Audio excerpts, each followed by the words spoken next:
Hi everyone, I hope you're all doing well. So today I have a round wooden clock that I'll be doing a bloom swipe technique on. So the goal here today was to do a piece with more negative space and more of a minimalistic look, but unfortunately I was a bit heavy-handed with my colors, so I didn't end up with as much negative space as I wanted, but nevertheless the piece turned out quite well. So as usual, for this piece I've had a few attempts at it before I was happy with the results.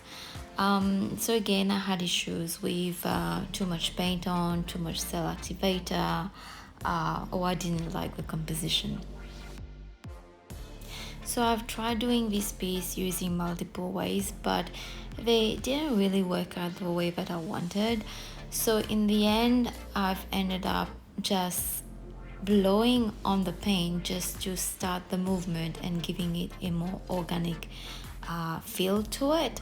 And then I went back with my palette knife to apply the cell activator to create the cells.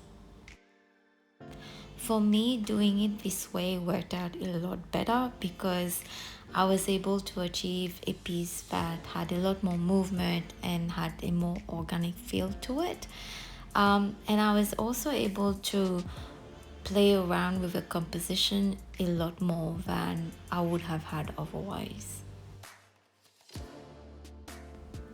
Once the paint has been laid down, I'm slowly tilting the piece around so that I get the paint to move freely together, and at the same time stretching those cells and creating the composition for the piece. So from here, I'll just keep tilting and spinning the piece until I achieve a look that I'm happy with. So as I mentioned earlier, I wanted something with a little bit more negative space than this, but that's something for me to work on. I find it quite difficult to not put down as much paint on the piece, but definitely something for me to, as I said, keep working on. I hope you have enjoyed this video. Leave me your comments and feedback. Let me know what you think of this piece. Thank you so much for watching, and I'll see you next time.